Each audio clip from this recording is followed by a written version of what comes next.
Today we have an awesome lesson for you. Today I'm going to show you how you can get instant feedback to determine whether what you're doing in the sales conversation is actually working or not. Now, this is very important because normally we don't really get any feedback until after the fact. We either get the sale, we either get a follow-up appointment, or we get nothing. And normally the person we're working with isn't really being honest with us. So we usually get some type of plausible excuse so they don't have to face any undue confrontation with us. But in today's lesson, I'm going to show you how you can actually get some real-time feedback and know that what you're doing is working, or if you do need to make an adjustment. And it's important because you don't really want to spend a lot of time with somebody having maybe messed up early in the process or not done things the right way. And then you go through the whole time and really waste that whole opportunity and spend a lot of time doing it. But if you can actually get feedback in the moment, it enables you to either push the conversation a little bit further and advance what you're doing,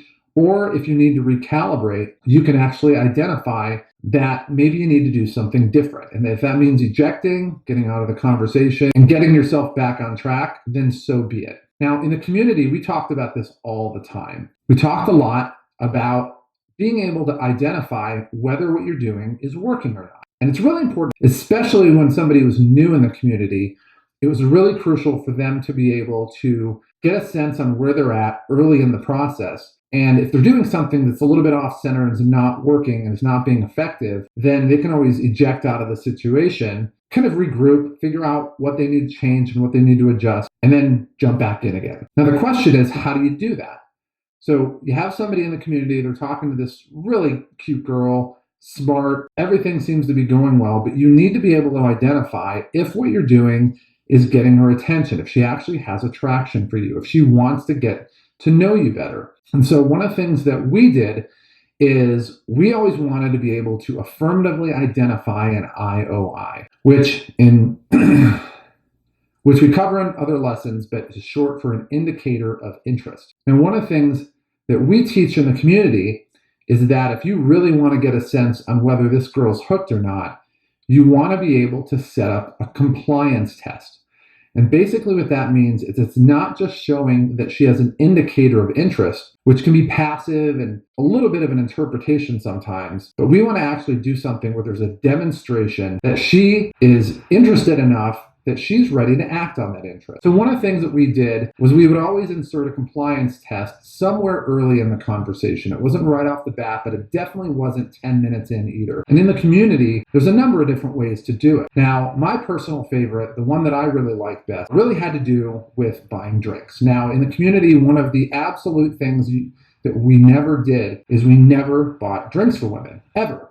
It's just, you didn't do that. Now, guys who are low value have nothing really to offer the woman. Those are the guys that usually pay for the drinks. It's a manipulative move for them to isolate the girl and just to basically get her to spend time with you. But she's not spending time with you because she wants to spend time with you.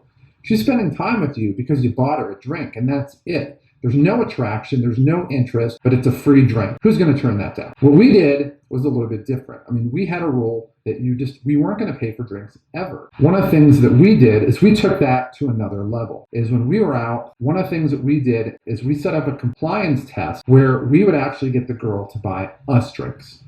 And it sounds crazy, and you're thinking, how do you do that? I've never seen that done. Girls never pay for guys' drinks. Well, they actually do, but they do for high-quality guys. And if you're not doing the right thing, you're never going to see it happen. But if you're doing the things that we teach here, you're starting to really hone it in and calibrate it and have it be more effective. It happens on the routine. I mean, I went years without ever buying a girl drink. I think one time I actually paid for something, but it wasn't when I met her. I think it was a couple dates in, but outside of that, it was the girl's responsibility to pay for it. It's not really something you hear a lot, but in the community, it was standard fare. It's just how our lives operated. And so we would actually do something to set it up, and we're going to cover that in another lesson. And we would actually set this up by doing something to frame a situation where the girl felt that she needed to buy us a drink. It might be to make up for a gaffe she made or something she said that we didn't approve of. It could be any number of things. We're going to cover this in another lesson. But it brought us to a point where I would basically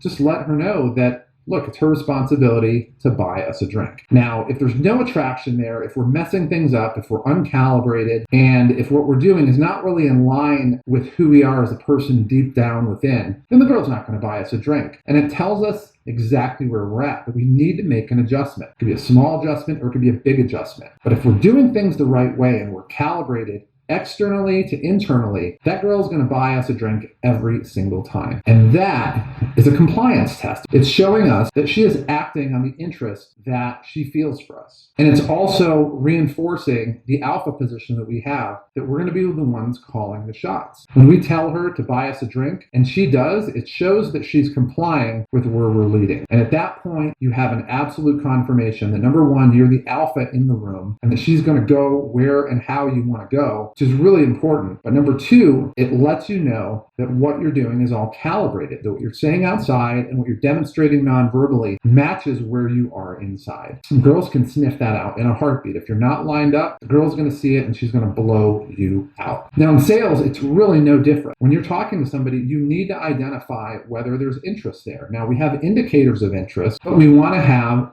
an identifiable, unquestionable demonstration of that interest. And at the same time, something that can show us that the person that we're speaking with, that our prospect, views us as that alpha, that expert, somebody that they're going to follow when we give a directive. And at that point, that's where the compliance test comes in. Really, at this point, it's about being able to demonstrate that they're going to do what you ask them to do. And a lot of times I did this in sales with my calendar. Now, just because I had an opening on my calendar doesn't mean I'm going to offer it to that person. No way. To get on my calendar, you have to earn your way on my calendar. So when we're setting up a follow-up appointment, I'm not going to say, hey, all of Tuesday afternoon, I'm free. I'm going to designate a time. I'm going to say 1:30 on Tuesday, we're going to meet. And you're eventually going to get to a point where they're going to say, well, I'm not really sure if that'll work. And this is where the alpha comes out. Where you're like, well, this is the one time that I have. If we can't meet Tuesday at 1:30, maybe it's not going to work out. And at that point, you're intimating at the fact that you're going to eject. And again, when you're doing things the right way and you're lining everything up, the person's going to make room for you on their calendar and they're going to go, okay. And at that point, you know they're complying with what you're asking them and they're demonstrating you not only they're interested, but they're willing to act and they view you as an alpha. And when you do this, it's awesome. It's a massive ego boost. You know you have them wrapped around your finger. You can really tell them to do anything. And you know way ahead of time